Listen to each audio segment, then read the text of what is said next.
BC ranchers and farmers going to be able to tap into public funding of up to $80 million to improve water access. This is thanks to a provincial program announced yesterday. Now, many are also bracing for a very difficult year ahead, which could be even worse than last year, which is saying a lot. Werner Stump is the vice president of the BC Cattlemen's Association, saying ranchers are very concerned about water scarcity here in 2024, and I don't blame them one bit. He joins me now on the line. Werner, good morning. How are you here today? Good morning, Jeff. Thanks for having me. Yeah, appreciate the time. I'll just start with the concern that ranchers right across British Columbia are feeling here right now as we head towards the warmer months. Of course, the official start of spring is later this week, and I got to imagine, based on some of the comments I saw yesterday, the optimism is not insanely high when it comes to water access. Yeah, I mean, traditionally, spring is the season of optimism, but it's never really left our minds in terms of the shortage of water that we experienced last year. And then, of course, with the lower than average snowpack levels, we're definitely concerned coming into this year with respect to what our water situation is going to look like. So what are some of the major issues that ranchers face when it comes to dealing with water scarcity? I think they're fairly obvious, but when it comes to like feed, obviously is a big one. What other issues are you really having to deal with when you don't have the access you normally would?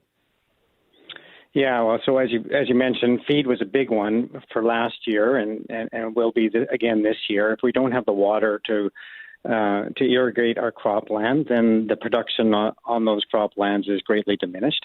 And I've seen that, and many of my fellow producers seen that last year.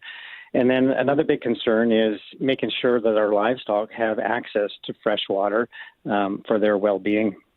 Yeah, what does money do in this respect? I mean, money doesn't make water, show up. At least not through the skies. So is it helping with trucking things in? Like, what is this fund going to do for ranchers here? Well, the biggest way that we can manage water is through storage. We're fairly blessed in BC in that we have an abundant supply of water. The problem is that it comes there's either too much of it or not enough of it. In the spring, we have flooding, and then in the summer, we typically have droughts. And so a way of managing that is creating water storage in the system, and these storage systems exist naturally already through wetlands, and we just think that by increasing that storage capacity, we should be able to reduce the flooding and then also have water available to us in those times of scarcity, both for our industry and also for many other values like fish and wildlife and biodiversity and so on. So, what are as we look towards sort of the upcoming spring, as we've been talking about here, how has this winter, I guess, affected things, or does the winter kind of have the effect? Because I know a lot of the difficult decisions, I think, generally get made, sort of in the earlier to mid part of fall before the winter hits. Am I going to sell off more of my herd than usual? What's kind of going to happen with those kind of decisions? I think those generally, at least from the conversations I have, seem to get made in the fall. Right now is sort of like you said up the top. Spring is generally the optimistic time of year. I mean, do you kind of still hold on to that here at this point in time? What are some of the difficult things that you got to sort of talk about and think about here today as we look towards sort of the more busy time of year? So you're right that many of the decisions with respect to our livestock herds are made in the fall. And this time of year, we're generally calving and we're taking care of our livestock. But some of the things that we can look at is, for example, what kind of crops are we going to be able to put in? Do we put in crops that have less water demands and probably less productivity as a result? And so we can look at that, and then also our grazing plans. We can make adjustments to those, and it may mean some hard decisions up front. And if we see continued lack of water, things could still change in the spring here. But if we see continued lack of water, then there'll be undoubtedly adjustments made to grazing plans and potentially some early culling this year. Is it an extra challenge here right now, given the fact that this is an issue that's not like isolated to British Columbia? This is something that's really been feeling right across the country, especially through the prairies. And I know, generally speaking, if there's a rough year in BC and things are going well in Saskatchewan or Alberta or Manitoba, right, there's ability to sort of share resources. I just don't know if that ability exists given what we've seen over the last couple of years.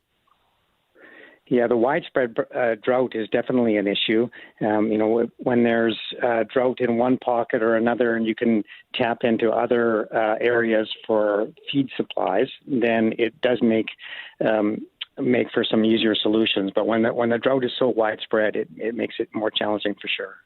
Well, it seems like we're in line for a difficult year. I guess, what do you say for people who are hoping to get some good steaks and burgers on the barbecue this year? Is that something they should be concerned about? Are prices going to go up here as a result, or is that difficult to really predict at this point in time? Yeah, for sure. I mean, we've definitely seen prices go up as a result of drought and downsizing of the herd nationally and throughout North America. And, it's still anybody's guess as to how that's going to play out this coming year. Well, I'm keeping my fingers, I guess, as crossed as tightly as possible that things are going to improve. The skies maybe will open up and we'll be able to celebrate. I'll be doing my rain dance here for you. I don't know if it's going to have any impact, but I'm definitely pulling for you and the entire cattle herders across the country, across the province here, because I love my beef. I think a lot of us here do, and we want to be able to enjoy it moving forward for an affordable price, although that seems to be more and more difficult all the time. Really appreciate this time, Werner, though. Thank you so much for doing this. Thanks, Jeff. All right, there you go. That is Werner Stump joining me here with the BC Cattlemen's Association. He is the vice president. Again, yesterday, an $80 million fund was announced by the province for people to tap into here to help with water access. So BC ranchers are definitely getting some support. It also comes on the heels of a $70 million program that was announced for grape growers and wine producers here